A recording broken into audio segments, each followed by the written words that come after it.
Hello guys, good afternoon. This is Karan Arora from Study Khazana. So today we are going to start our new course which is Business and Industrial Law for BCom first year. So देखते हैं उसमें हमारे पास क्या क्या चीज़ें हैं, क्या क्या करना है हमें, क्या क्या नहीं करना, क्या क्या कंटेंट है कोर्स का, कैसे कैसे हम उसको कंप्लीट करेंगे.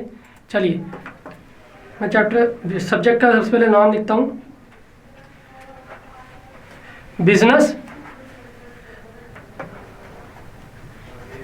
बिजनेस एंड इंडस्ट्रियल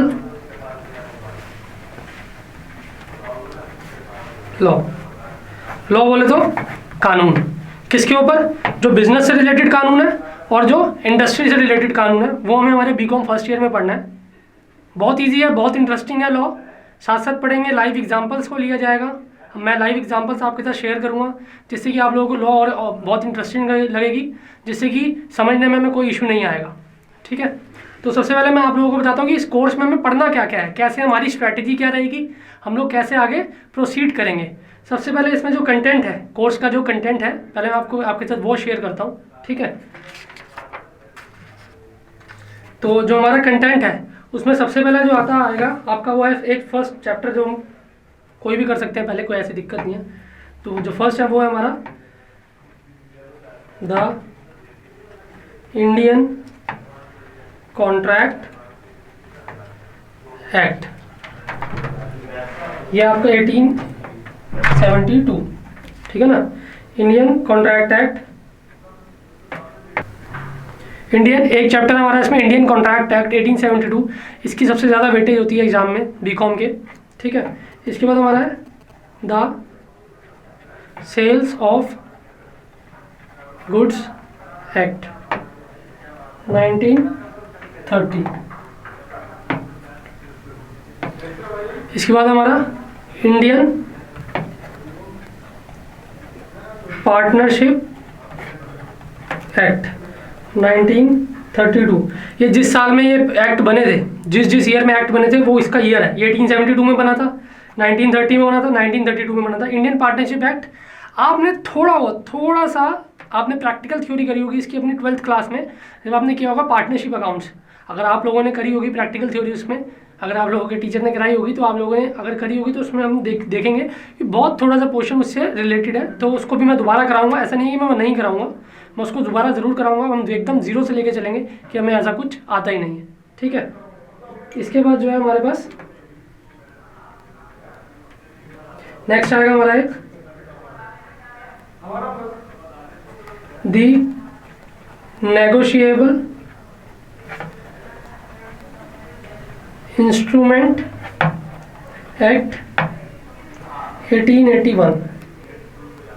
ठीक है, उसके बाद हमारा आएगा एक दी पेमेंट ऑफ वेजेस एक्ट. जो वेजेस दी जाती हैं किस हिसाब से दी जाएंगी उसके बारे में हम डिस्कस करेंगे यहाँ पे.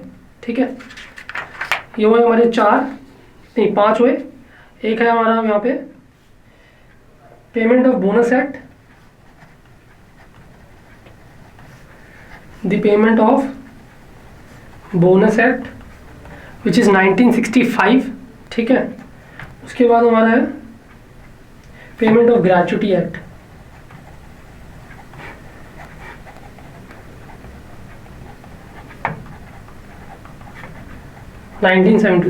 ठीक है, तो हमें टोटल मिला के 3 और 2 5 और 2 7 टॉपिक इसमें हमें कवर करने हैं हमारे फर्स्ट ईयर के लॉ के सिलेबस में.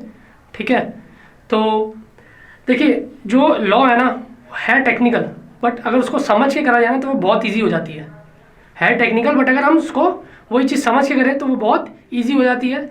ठीक है, मैं अपनी तरफ से पूरा ट्राई करूँगा कि आप लोगों को बहुत अच्छे से क्लियर हो, एंड होपफुली आप लोगों को अच्छे से क्लियर होगा भी, एंड आप लोगों को इंटरेस्ट आएगा लॉ पढ़ने में.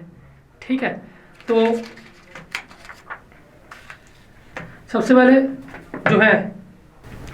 जो है हमारा, मैं लिखता हूँ यहाँ पे इंडियन कॉन्ट्रैक्ट एक्ट 1872.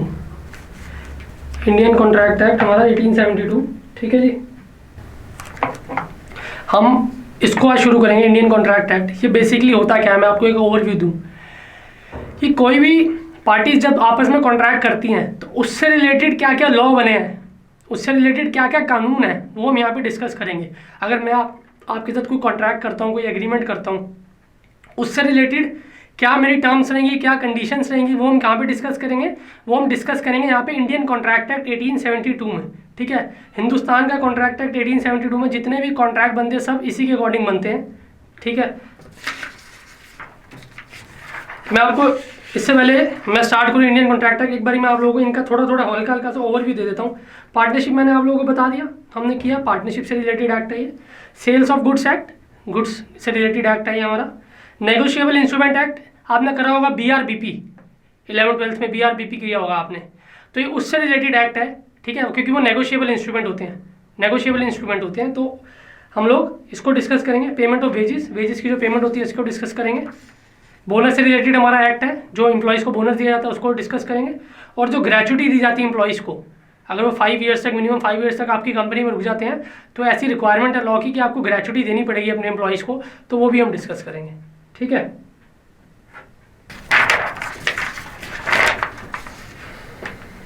सबसे पहला हमारा इसमें जो टॉपिक है वो मैं आपको बता रहा हूँ, meaning and essentials of contract. ठीक है, meaning and essentials of contract, हम इसको स्टार्ट करेंगे। उससे पहले हमें ये पता होना चाहिए कि लॉ क्या है। मेरे दोस्तों, हमें यही नहीं पता लॉ क्या है तो हम आगे कैसे बढ़ेंगे जब मुझे यही नहीं पता कि बिजनेस और इंडस्ट्रियल लॉ मैंने करना। बिजनेस लॉ हो गया बिजनेस से रिलेटेड लॉ, इंडस्ट्रियल लॉ हो गया इंडस्ट्री से रिलेटेड लॉ। बट जब मेरे को यही नहीं पता कि लॉ होता क्या है तो मैं आगे कैसे बढ़ूंगा भाई? अगर मुझे पता नहीं लॉ क्या होता है तो मैं कैसे आगे बढ़ूंगा? मैं बढ़ ही नहीं सकता। तो सबसे पहले मैं आपको बताता हूँ कि लॉ क्या होता है। तो हम इसमें लिखते हैं what is law. What is